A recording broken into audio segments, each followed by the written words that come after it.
Hello guys! Hello Scorpio!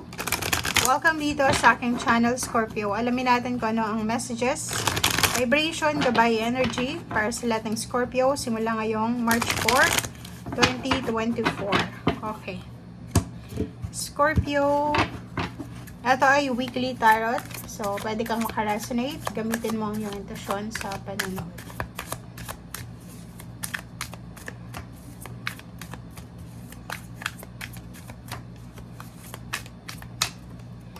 Okay, first card, second card.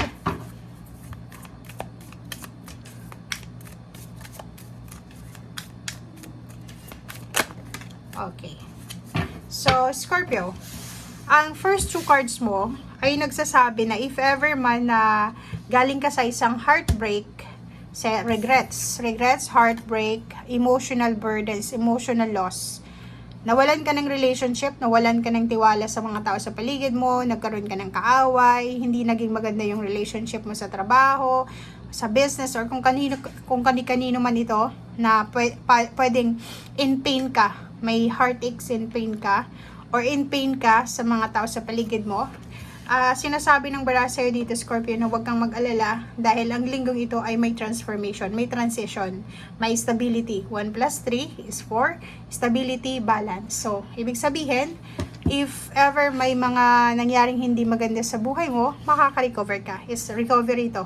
Recovery ng emotional loss or nawala sa'yo or naging dahilan ng mga pasakit sa buhay mo. Okay? Nandito yung solar plexus chakra and the truth, number 2 and 3. It's similar siya dito. Pareho lang. So, it's a confirmation guys na maraming revelation ng katotohanan, liwanag, awakening, enlightenment. So, ibig sabihin, the sun. Okay? Happy moments, happy news, good news, happy celebration. Parang ganon. So, sinasabi ng bara sa'yo dito, Scorpio, na this week ay may mga katotohanan na lalabas, revelation of truth, or revelation ng mga sikreto, na pwedeng magdala sa'yo ng sobra-sobrang saya, ligaya, or kano pa man. And etong solar plexus chakra na to is para siyang the sun, diba? Parang the sun na sinasabi sa inyo na sobrang positive. Sobrang positive ang linggong ito, okay? Ano man ang dumating sa linggong ito, positive pa rin. Positive pa rin yung magiging pakiramdam mo or kailangan mong maramdaman. Okay? Celebratory to eh. Pwedeng may Scorpio dito magse-celebrate sa linggong ito. Pwedeng may anak ka, asawa, or girlfriend, boyfriend, parents na magba-birthday ngayong linggong ito.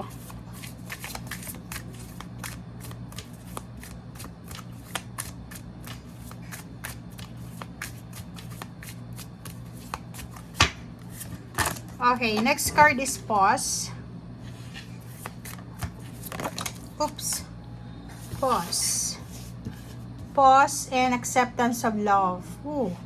So, nakikita natin dito, Scorpio, na may posibilidad, di ba? May illumination dito. It's a double confirmation na magi-illuminate talaga yung buhay mo, Scorpio.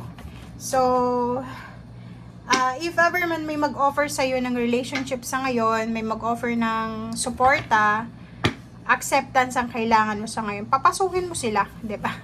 So, if, for example, may magkagusto sa'yo, if single ka naman, di ba, bakit hindi mo bigyan ng chance?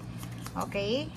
If may asawa ka, may boyfriend, girlfriend, or may mga problema sa pamilya, if ever man na may mga misunderstanding, pwede natin na bigyan ng second chance, third chance, or yung forgiveness and acceptance.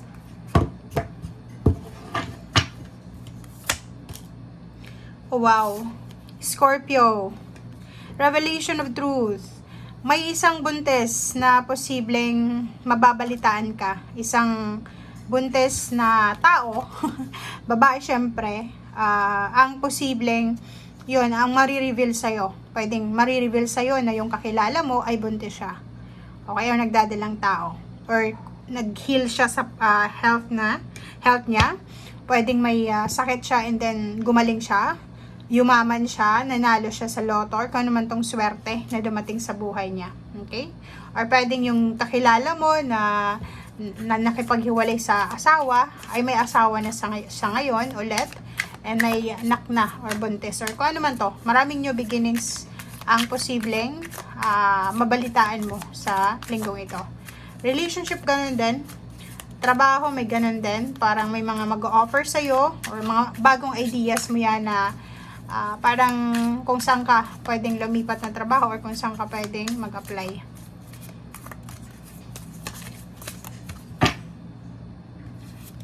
Okay. King of Swords and Knight of Swords. So, yun.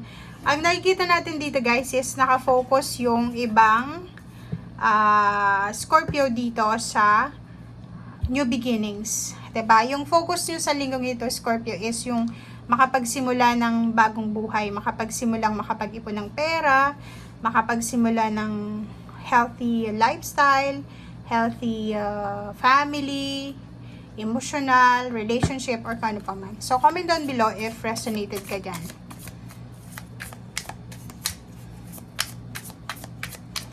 Okay, ano pa ba, Scorpio?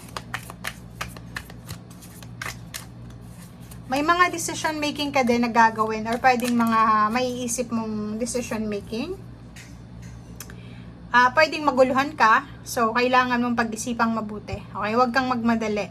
If ever pagpapakasal to, like may mag-offer sa'yo ng kasal, or ikaw yung nag-o-offer ng kasal, pag-isipang mabuti.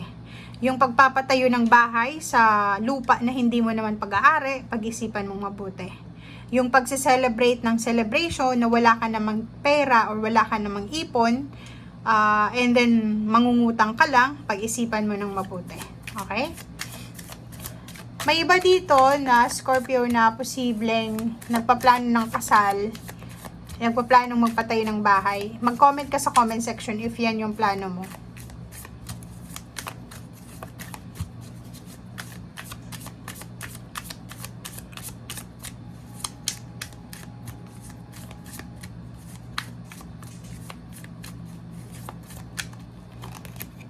Okay, Six of Pentacles. Nakikita ko sa'yo dito, Scorpio, na isang magical na, or yun, unexpected na balanse sa usaping pera ang darating sa inyo. So, pwedeng unexpected income, unexpected windfall ng money, or unexpected relationship, unexpected partnership, unexpected na tulong, unexpected na offer, unexpected na suporta, rekomendasyon, or kung ano pa man. Okay. So, sinasabi din ng baraha dito na may Scorpio na marireclaim niya kung ano yung nawala sa kanya. Yun nga, diba dito? So, it's a confirmation. Nandito yung number 4 ng Emperor. May transformation, may emotional loss. If ever man na, yun nga, maraming nangyari sa'yo emotionally, financially, posibleng mabawi mo ito. Okay?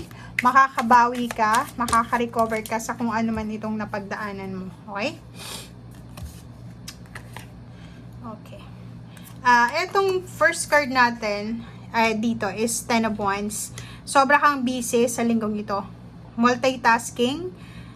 Gabi at araw, nagtatrabaho ka siguro. Or yung iba sa inyo dyan, nagmumultitask talaga kayo. Ginagawa nyong, parang lahat ginagawa nyo para sa trabaho. Or lahat ginagawa nyo para sa pag-iipon. Parang ganon. Ten of Cups. Nakikita natin dito may Scorpio na double time. Double time yung trabaho niya, nag-overtime, may mga extra siyang mga part-time dahil gusto niyang makaipon ng pera para sa isang selebrasyon ng pamilya. Yun nga, parang yung iba sa inyo gusto magpakasal, so nag-iipon. Yung iba din sa inyo is may birthday sa family, gusto magpatayo ng bahay. Yung iba naman is marami silang pangarap sa buhay na gustong maabot. So, kailangan nilang magsipag, kailangan nilang mag-double time, kailangan nilang gawin kung ano yung kaya nilang gawin sa ngayon. Nakikita natin dito na pwedeng may Scorpio na na-promote siya. So, syempre, pag na-promote ka, tumaas yung posisyon, tumaas yung sweldo mo sa trabaho, madadagdagan din yung obligation mo. 'Di ba? So, hindi lang yung parang prosperity na dumating sa'yo, or yung transformation or pagbabago ay hindi lang siya parang transformation na walang obligasyon. Syempre, may obligasyon ka dito. Okay? May nalalapit dito ang graduation, birthday celebration, wedding anniversaries, wedding, or reunion. So, fiesta or kano pa man na posibleng isa-celebrate mo. Okay? So, yan ang sinasabi ng baraha, guys. Maraming salamat, Scorpio. Bye!